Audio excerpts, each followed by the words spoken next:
Dip in your hip and glide in your stride. Welcome to the Mothership, the home of the travelers of the universe, with shows throughout the week. Everything you want, everything you could need. From the paranormal to the supernatural, from the spiritual to the unknown, from emotions to comedy. You can find us at Facebook, Twitch, YouTube, TikTok, Instagram, and so much more. This is Rift Nation Network, the RNN. And now, your featured show. Shall we begin?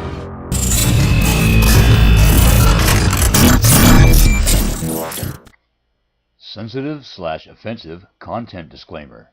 Please note that this podcast may contain material that some listeners may find sensitive, offensive, or disturbing.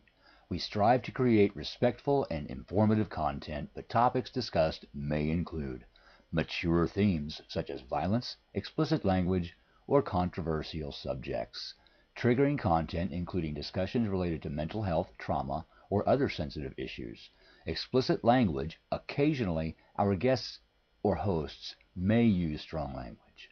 While we aim to handle these topics with care and empathy, we encourage listeners to exercise discretion. If you find any content distressing, consider skipping or seeking support. Remember that this podcast is not a substitute for professional advice. If you need assistance, please consult a qualified expert.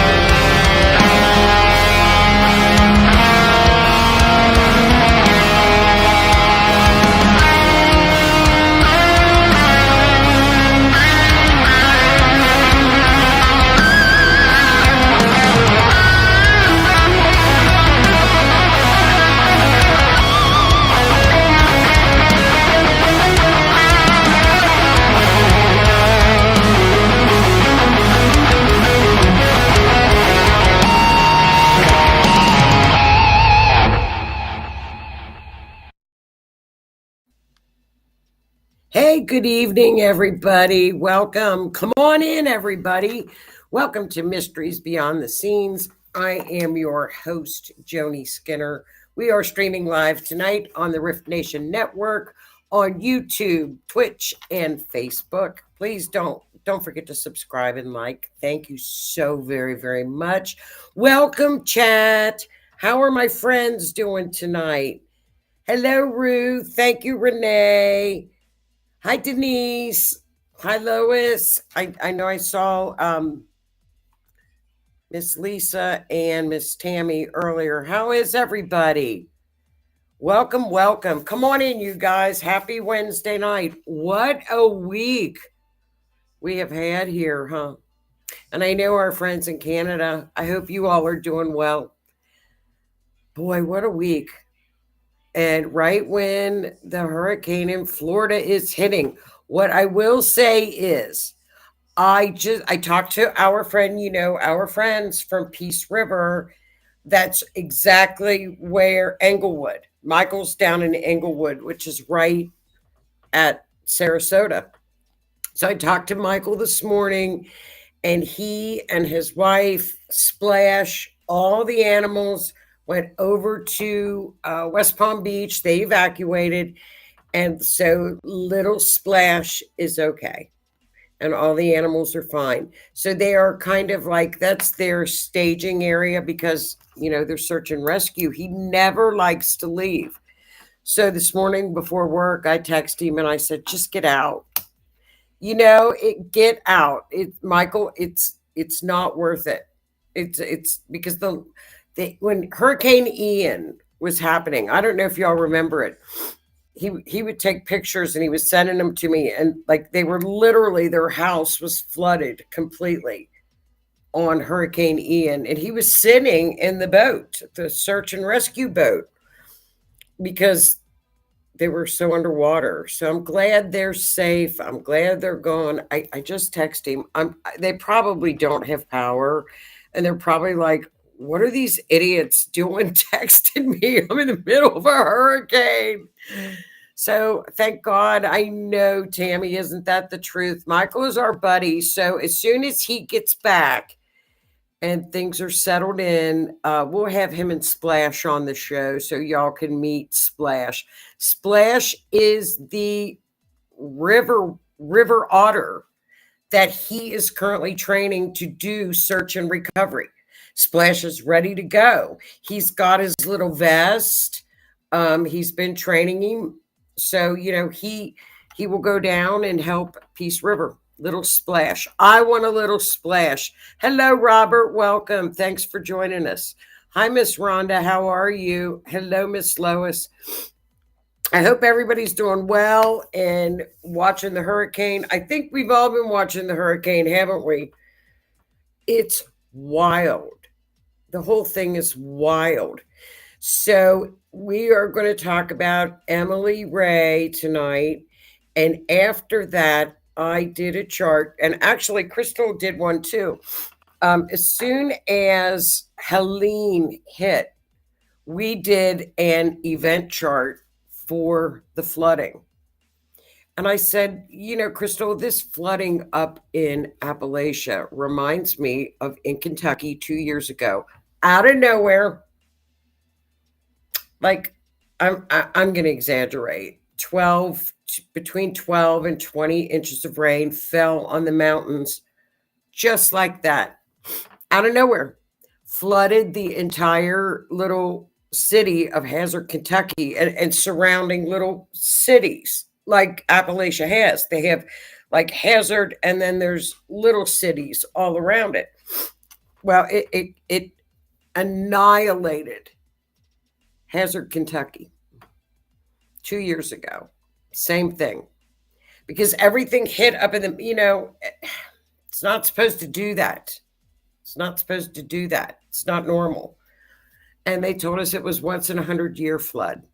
Well, that was 2 years ago that it happened to our people in Kentucky, which is right next to where it happened, like down in Asheville. I know that route very well because that's how I would go to Camp Lejeune to go visit my daughter when my son-in-law was in the Marine Corps.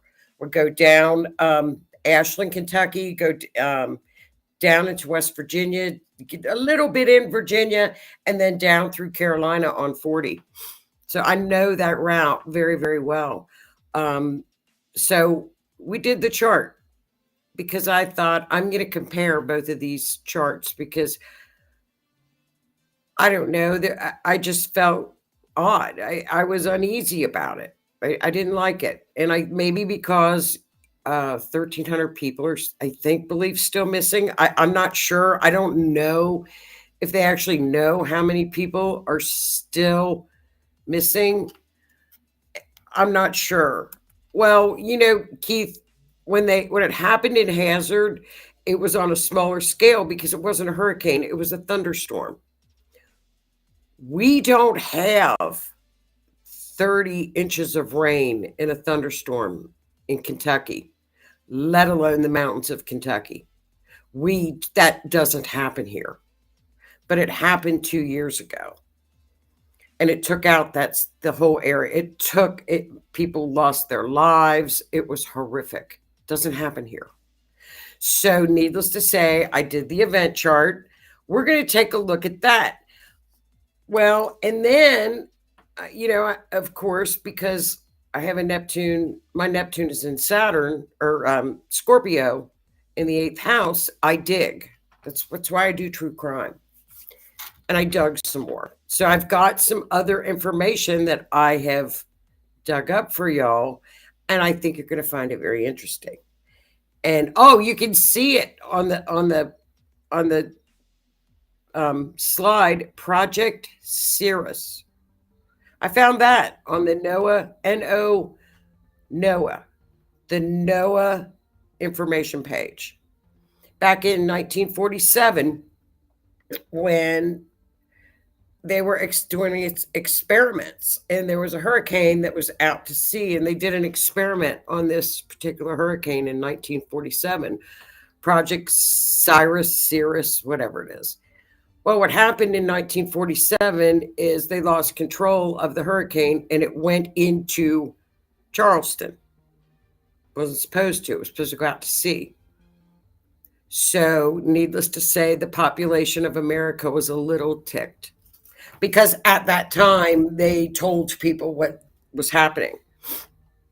So that led me to more and more rabbit holes. I think you're going to find this very interesting information. And if you want more, it's on NOAA's website. Everything that I've gotten that I'm going to show you guys after we go through Emily's case is on NOAA's website. If anybody says, what's your source? Well, the government's page.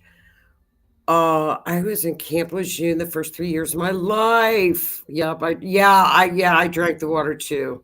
My dad is a Marine. Oh, that's wonderful. Yeah, I drank it too, Tam. I've been down there a couple times. Yeah, my grandson was born down there when TJ was home. He did 2 tours in Afghanistan. 2 tours in Afghanistan. We have issues with IVs need to be conserved in the hospital because Baxter plant was flooded. Can't get up there with 2,500 employees. With all their prayers that they get the bridge straight, find the employees, and able to get back to work soon. Oh, that's so sad.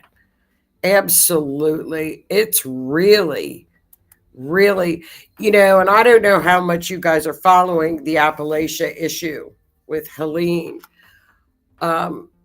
What Samaritan's Purse and what the special ops retired vets are doing with the helicopters is phenomenal.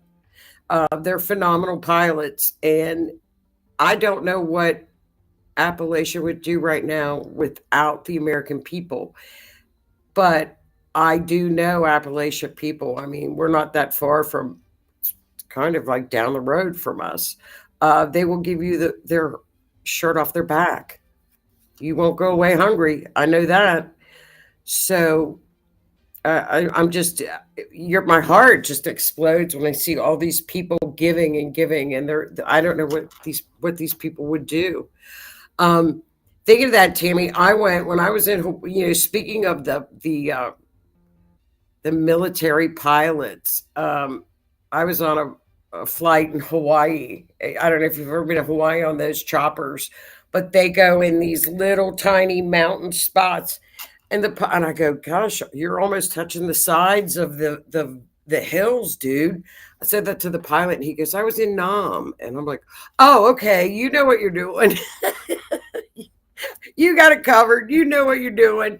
So, yeah, it is very, very sad. So our hearts and our prayers, it seems like they're getting a lot of help. And, we've got Walmart, we've got McDonald's, we've got FedEx is sending stuff. Oh my gosh, 300 Starlinks were delivered on private planes from Elon. More than that, I think. So thank goodness that the people are connecting now with Starlink. Something I think I'm going to check into too is Starlink. It's too expensive for me though, but boy, it would be worth it. You got to have electric though to run it. So, but I'm not sure about the phones. I don't know. I'll have to check into it.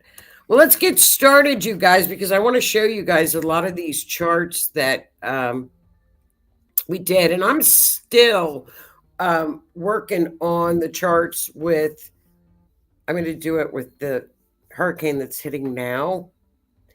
And I'm going to compare that with Helene when she hit, and Betsy, because Hurricane Betsy, when I show you what I found out, was scheduled to be planted. I won't say the word that is out there that's probably getting on the algorithm. Betsy was also supposed to be planted. So, like every show, I'll bring you guys a site if you have a missing person that you can look into their operation. A lot of them provide PIs at no charge, posters, a lot of good help out there for people with missing loved ones. MissingPersonsCenter.com, another wonderful organization. Missing Persons Support Center, MPSC.com. MPSC.com, another wonderful group that's out there. Wonderful. I mean, we've got, I think, on the list about 10, 15 groups on the list already. Tonight, I'll do our case for tonight. This is a real mystery, you guys. I got a call, I don't know, a week ago or something regarding this case. And it was somebody that I know, yet she said, I'm not a friend of the family, but my daughter lives in this area and I cannot shake this case. I can't get this young woman out of my head. And I told her, I said, I've seen that. I don't know what it is. I've seen it dozens of times where a person that doesn't know the family, they don't even know anything about the person that went missing, but they get it's almost like an obsessive it's almost obsessive with the case. She said, I know if you map it, you can help me. I know where she is. I think I can find it with a map. And I said, well, yeah, I'll help you, and you can give it to the family, do whatever you want. But I don't know what that's called. But I've seen it. I've seen it dozens of times where people, I don't know if it's that person's spirit goes around that person and they feel it. I have no idea what it is, but they get to the point where they can't sleep. They're so involved with this missing persons case, they will do anything to find this person. 9 times out of 10, they know where that person is. I have no idea what that is. And they always connect to one person, whether it's a woman or a man. If anybody knows what that is, because I sure don't, but it happens. So this particular case is all the way up in Hungry Horse, Montana, which is almost at the Canadian border. Look at that. It's right next to Seattle, all the way up at the top of Montana. It looks absolutely beautiful. And this young woman, Emily Rea, was she was like a survivalist. She knew the outdoors. She had spent a lot of time in Alaska, up in the these are people that know what they're doing. It's not like they just go on trails. They know the outdoors. She was a teacher and a single girl who was loved in her little community. She always went with her little dog or her dog and she went paddle boarding. Okay, this is the first case I've done that was on a paddle board. So in the evening on July 16th at 8:30 p.m., and I thought, well, why would she go paddle boarding in the dark? It would be getting dark soon. It doesn't get that dark up there that late. It's okay. That threw that off. She went on July 16th at 8:30 p.m. according to the cameras at the reservoir, and I'll show you all these pictures. Her paddleboard was found. The paddle was still in place. The paddle was not away from her. And she has never been found. Never been found. Her vehicle was found. She has never been found.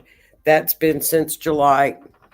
They have used, again, all kinds of equipment to find Emily. So let's take a quick look at her case. There she is. Let me get her bigger. Let's try to do this bigger. There we go. Emily was 33 years old. She was reported missing on July 18th, was paddleboarding alone, and called Flathead County Sheriff for tips. She was paddleboarding, okay, at a reservoir. Okay. The dog was not with her on that particular day, Miss Donna. Hi, Miss Donna. I'll talk to you tomorrow about the weekend too. How are you doing? Dog wasn't with her, right? Okay. For those of you that don't, I thought she was in a kayak, but I'm like, no, it was a paddleboard. That's the paddleboard. And if you remember, we did another case, and that was Obama's chef on the paddleboard. Remember? There we go. We had that. So there's her, something like that. If you look on the right, her vehicle was found.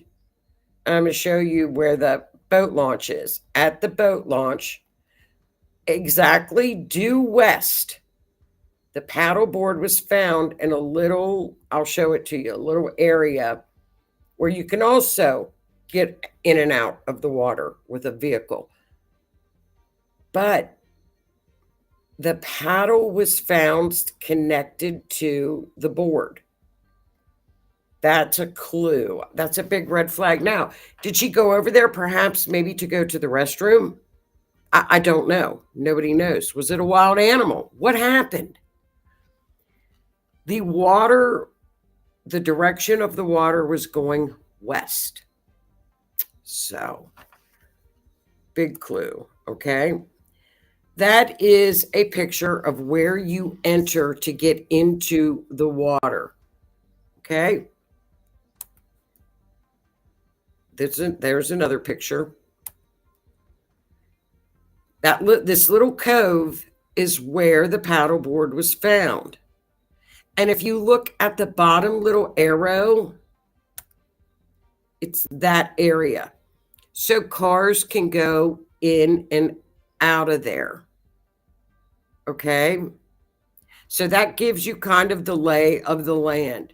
This water is really strange. This water is crystal clear. I'm sure it's deep. Okay? Alrighty. That's what we know about Emily's case. Okay? They are still actively looking for Emily. Police are being very tight-lipped, as far as, what about the phone records? What about, were there cameras? Everything matches that she entered the water alone. Or did she? She was alone. Okay, it's consistent with, everything is consistent with, she was there at 8:30 according to any of the cameras that were there. But there's no cameras apparently where they could follow her. There are no cameras over at this little area where the paddleboard was found. The paddle was found stowed and assembled on the board. Her cell phone was not with the board, and it last pinged on a tower, reachable. And I'll show you where it last pinged. And the time of the ping was consistent with her travel from the last security camera sighting at the riverboat launch.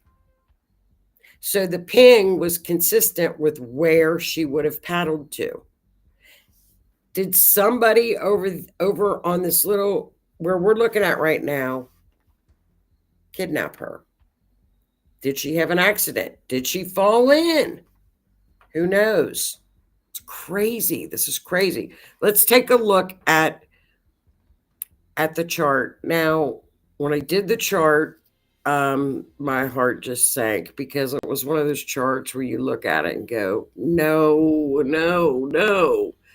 So let's take a look at it. I'll tell you what the chart tells us. Okay. Let me pull it up real quick. Okay. Remember, when we look at a forensic astrology, when we do a true crime map, we look at the ascendant, which is the ruler of the first house. The ruler of the first house tells us that is Emily. Who represents Emily? It's Capricorn. What's the ruling planet of Capricorn? Saturn. We see Emily is in the third house, around the neighborhood. The third house is the activity of what a person is doing at that time. It could be they're in the neighborhood. We see what she's doing. Where is she? In Pisces. She's on the water. She's on the water.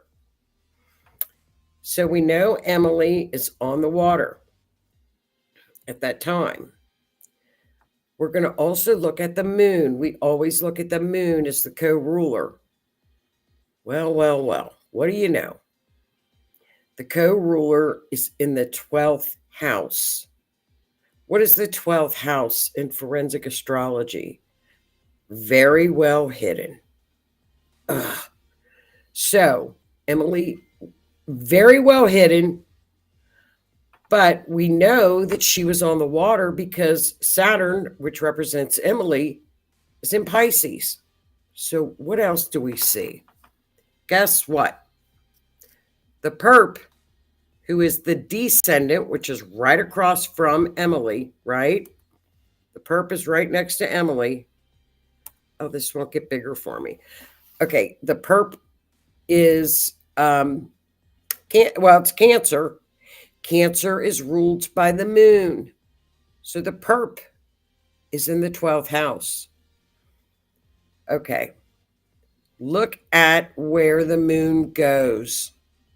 The moon is opposing in the 5th house, which would be the reservoir, because you guys know the 5th house is places that we like, things that we enjoy. It's recreation. It's golf course. It's ballpark. It's what we like to do. But look at that. Mars and Uranus are together. So, of course, in a crime chart, Mars represents violence. It can also represent a weapon. A weapon, a gun, violence, knife. And Uranus is like conjunct. So what we see in the 5th house with the moon is the fact, to me, if I were reading this chart, Emily was probably surprised because Uranus is surprised, shocked, unexpected violence of some kind. So we're going to go run our eyes up to what is this Mars and Uranus connected to? Well, we look up at the 8th house. What does the 8th house designate? Well, it's usually the house of unalive. Hits Mercury. Is that her phone? Could that be her car? Was there movement with the phone? It could be a heavily forest area in public. That's what Leo is. I would look in the heavily forested area, in that public area, and not the area where in the water. I would look in the wooded area for her. I don't think she's in the water. Why do I not think she's in the water? Because the moon is hidden as well. Moon is not in water. It's a guess because Saturn could also be remains. My guess, something happened. She was overtaken and is in that up in Leo in the 8th house is a public, heavily wooded area. Public, heavily wooded area. And I would go about a mile and a half back into that wooded area. That's just what I think the chart says. I know you're in here, Rue. Rue, what do you think? That was that's what the chart tells us. This chart told us a lot. This chart pretty well, I think, tells the story. Let's take a look at the mapping. Oh, whoops. Let's put an extra chart in there. Okay, the middle yellow pin is where she went with her. Remember when she dropped her car off and looked there? One of those lines goes right to that little cove, to the exact spot where the cove is. That's where I think she is. I think she's in the wooded area over there. That's just it's a guess, but it's a pretty good guess. So that's a larger map. If you see this, the yellow pin up at the top is where she lived. The yellow pin in the middle of the 3 pins is where her phone pinged, in that area. But down in the mountains, they're going to have towers all over the place. So that wouldn't surprise me. So that's just my guess. Look at that. That line, look at that. It went to the exact little cove. Exact. To that exact little cove. As you can see, there's also a road down there. See that? I'm sure they've looked in that heavily wooded area, but I think personally they concentrated on the water, and I don't think she would be in the water. I guess they'd have to look thinking, but why would she be in the water if her paddle and her little paddle board and the paddle was stowed away? That means she got out of the water. Perhaps she went to the bathroom. Perhaps she met somebody. That tells me she was not in the water. But they searched the water. They won't get out. They won't stop searching the water. I would search the woods. Oh, so that's that case. Okay, let me see. So Keith says maybe where the white spot is. Which white spot, Keith? This white spot up here? That very well could be. I think something did happen to her. I don't think Uranus would be an accident that close to Mars. I don't know. But I hate to say that, but I don't think it was an accident. I don't know. I according to the chart, I would say no, I don't think so. That is Emily's case. Very sad case. And Karen says, we have a case in New Zealand here where 3 kids and dad are eluding police. Almost 3 years. Would you do a chart for that? Sorry for a cheeky question. Sure. Absolutely. Why are they avoiding the police, Karen? Are they hiding from the police?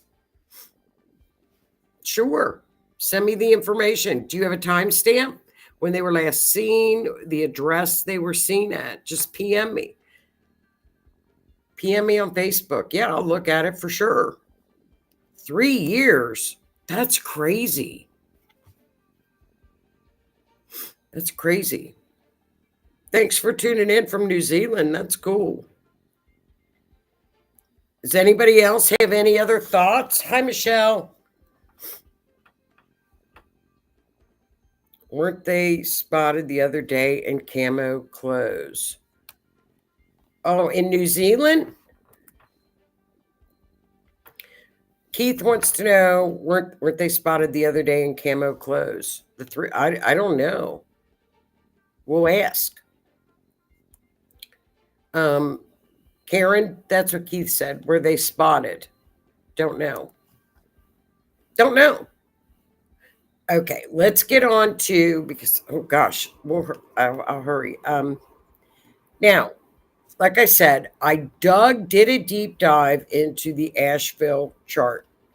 After I took a look at the Asheville chart, I started to look into more stuff because the chart was a little suspect to me.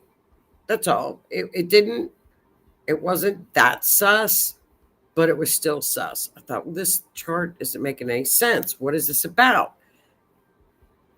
So I started seeing online, like everybody else did, about this planting things in clouds. Didn't know much about it, but I thought, well, what are they talking about? What are people talking about? I'm gonna dig. Like I said, Neptune, Scorpio and Neptune's gonna dig. Well, look what I found out. Now I don't know, you guys probably all know this, and here I think I'm finding out something really cool. And you guys probably all know this, and I should be very, very careful for what I'm saying. But my source and where I found this was on NOAA's website, which is the government website. So I don't know what the problem is. In 1947, here's that Project Cirrus. It was attempted to modify a Milton. GE, U.S. Army, Naval, and Air Force. They were experimenting. Well, what happened, the first attempt to modify this with the planting began on October 13th. It was heading west to east. Well, guess what happened? The darn thing, after they planted on it, turned around and went back into Charleston and caused so much damage. They made this thing turn around and go back in. And the American people were mad. They were furious at this. Furious. You're playing God. You shouldn't be doing this. Back then, the newspapers were throwing a fit. There are thousands, Lee. There's not just one. I researched. There's not one. There are thousands of them. It's unbelievable. Thousands of them. And they're very recent as well. So that's where of course, then I saw another thing. It didn't stop there. And Project Cirrus became Storm Fury. Okay? It lasted more than 20 years. Never managed to dismantle. What their purpose was to dismantle them, not make them bigger, but to dismantle them. Okay? So what happened is, if you all remember in 1965, which, I was a little girl, there was a hurricane named Betsy that went into New Orleans let me get out of here and I'll show you Betsy. Okay, there's Betsy. That went on the weirdest path in the world, didn't it? There were many, many deaths. New Orleans was decimated. They planned to plant the storm as it looked like it would remain away from land. However, it turned toward land and the plans were called off. Unfortunately, the media did not hear of the canceled plans. So when Betsy hit land, all HE broke loose because the press were blaming the scientists and the military for Betsy turning into a monster storm and going up into New Orleans. That was in 1965. Okay. Took several months before Storm Fury officials were able to set the record straight and confirm that they had not planted the storm and had not caused it to strengthen. Okay, this is my research. Hurricane Betsy is probably one of the worst that ever hit New Orleans. Oh, now we got Operation Popeye. It just kept finding more and more. This is interesting because this went on, allegedly sponsored by Henry Kissinger and the CIA without the authorization of the Secretary of Defense and the military.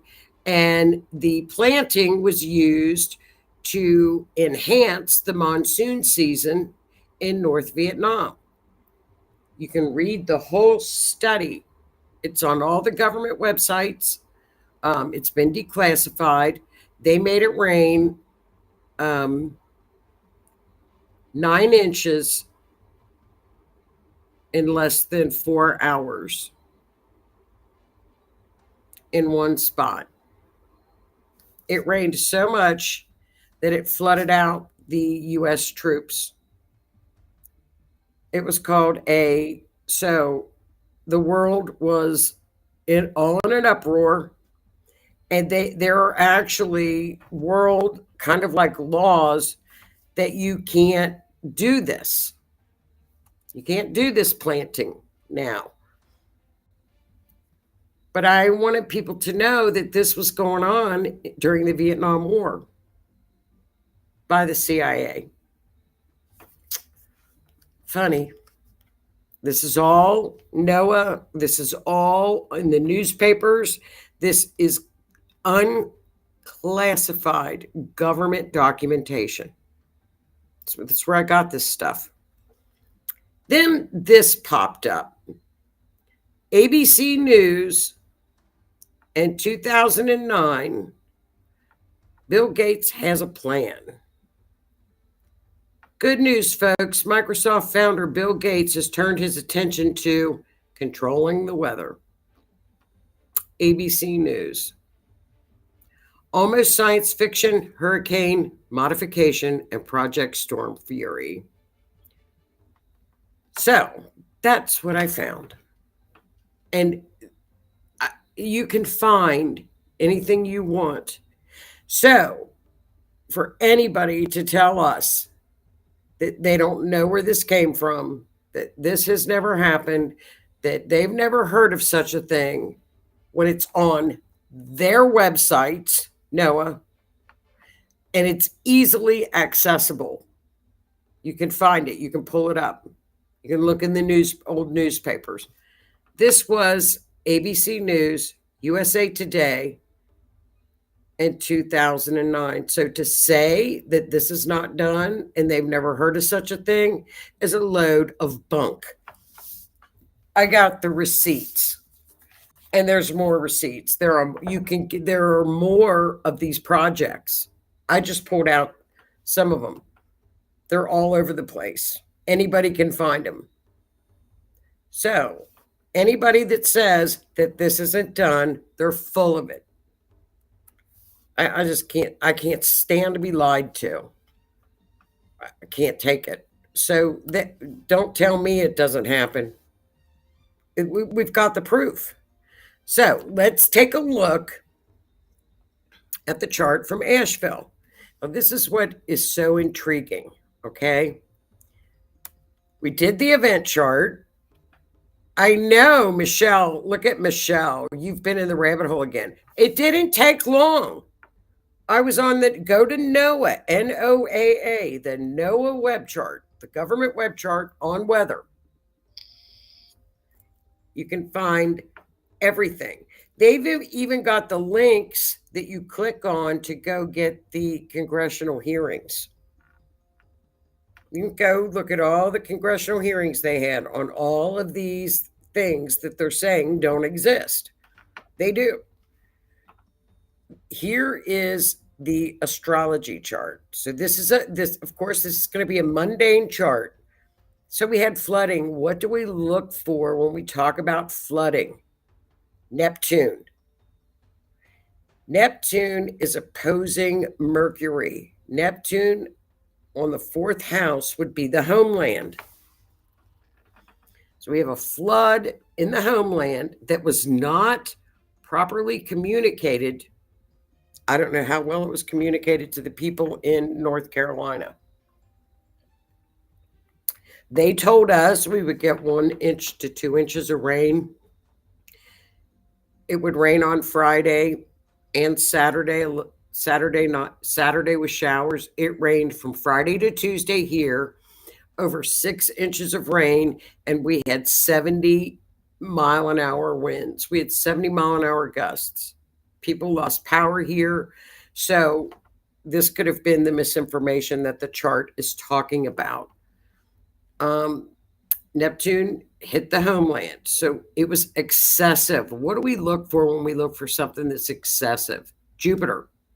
Neptune is connecting right to Jupiter. What house is that? The house of open enemies, the 7th house. Uranus on the descendant. Shock. People were shocked. Then we go to the 2nd house. 2nd house is money. And it's in Capricorn. What is Capricorn on a mundane astrology? Is old structures. Money, old structures. It's the government. And we look at Mars. Mars is the military in the 8th house, which would be the unalive house in Cancer, flooding. So the sun would be older gentlemen. The sun can also represent a head of state, can represent somebody like King Charles, was directly, it's connected to Neptune, which is the flood. That's what I'm going to say about that. Needless to say, this chart pretty well spoke for itself. And that's the event chart. There were a lot of, look at all the deaths. 2nd house, Pluto, would be the deaths. That would represent all of the unalive situation. With the moon is up in the 8th house. The 8th house represents unalive. The moon, what's the moon in a mundane astrology chart? It's the people. It's the people. So, and it was shock. Uranus, and it just got so big. 7th house. Open enemies, not hidden enemies. So that's the chart of Asheville. I know. Look at Keith. Here's Keith. Boom. I know. I can't make it up. They did, though, Keith. From what I understand, they had no warnings. They had the weather reports of the storm coming up with water, flooding, flash flooding. But I don't think they were going to know that they were going to have the flooding that they got. I mean, flash floods here is a creek that comes out of the water about 5 feet. So, I mean, it's the chart. Here's Keith. Dry ice, HARP, chemicals and waves. Yeah, I found that out. Iodine, too. Iodine. Is that the chemicals? Iodine. No, it was not. And that's why I said our intensity, they told us 1 to 2 inches. We got over 6. They said Friday night we would get rain with wind. It rained from Friday to Tuesday nonstop. It actually got stuck on Kentucky and just wouldn't go away. We needed the rain. We were in a drought. But we're not up in the mountains. I mean, Eastern Kentucky's in the mountains. So I think that was pretty interesting.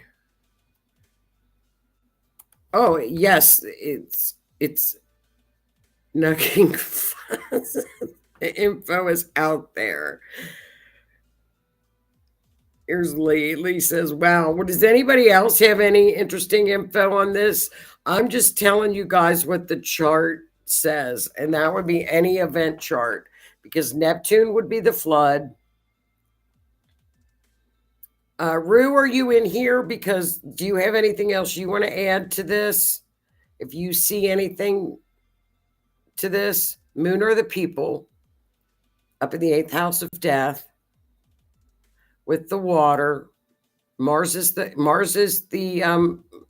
police, the military, connected to Mercury, Neptune. That would tell me, and they're in opposition, Keith, that they didn't. That it was not communicated. Communicated they were going to get rain, but not to the intensity of life altering flash flooding. I don't think so. It's because they're in opposition to Neptune. Neptune is really strong in this chart, which is the flood in Pisces. Saturn sits down there. Saturn also can represent GOVT. That can also represent that. Homeland. And it connects right to Mars. So that is that information, my friends. It's like Keith says, boom on the charts.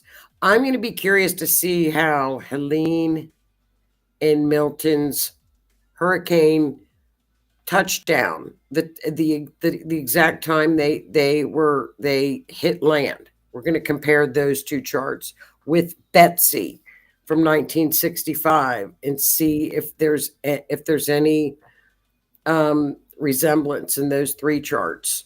See if there's anything there. Could be very interesting. It's interesting to see. I'm not saying this is scientific because it's not. This is the event chart. I just found it curious to do because of all the talk. It's kind of a fun rabbit hole to go down. You know, you can think about it for what it's worth, but all the information is out there. You can find it. I did. If I found it that easy, anybody could. And the receipts are there. Don't forget, you guys, October 13th, this Sunday, the Transit Astrology class in conjunction with Donna at Silver Wolf Gift and Treasures. You can still sign up for class if you'd like. That'd be fine. It's the live classes from 12 to 2, and then the Zoom classes from 3 to 5, transit class. What the planets are doing with your natal chart now. I like that class. And also, you guys wanted in the beginning astrology from the beginning. So I'm gonna do that class in November, and probably solar return charts in November. So I'll get those dates. Lee, well, I want a warm winter. Is that possible? I don't know. It's so crazy right now. I wouldn't look past anything past October. It's crazy. It's craziness. And the astrology is crazy too. The astrology going into this weekend and next weekend is off the charts again. Up through the election, it's pretty gnarly. It's going to be some stuff that we got to navigate, but we're ready. We can do it. We can do it. We got this. We got it. Good deal. Okay, Michelle, I'll get you all your stuff too, hun. As soon as I hear from Donna tomorrow, I'll start emailing stuff out to anybody. Does anybody else have anything they want to talk about in the chat with Emily? If you got any other feelings, that is a mystery and a half. Or the planting thing that's going on. And then we'll all get off here and go watch the hurricane. Make sure our friends are doing it A-OK in Florida. We love our friends in Florida, so take care, you guys. Well, that's the show for this week. If anybody has anything else, have a great week. Please be safe this week, you guys. Everybody be safe. We'll have another case next week. I will do the hurricane when they hit the landfall, and we'll look at those next week as well and have another missing persons case. Don't forget about Emily's case. Pass along her missing poster That's a mystery and a half. Mystery and a half. I saw that. I saw they were. They're like EF1s and 2s, though, aren't they? I think they get that. They don't get the 3s and 4s and the 5s. I think they get the EF1s and 2s. I know they're bad. I know they're bad. It's a nasty, nasty storm. You are more than welcome, you guys. Well, have a great week, everybody. And I will see everybody next week on another episode of Mysteries. So have a great week. Don't forget to tune in to Keith and I on Monday at 8 p.m. for the Otter's Den. Have a super week, everybody.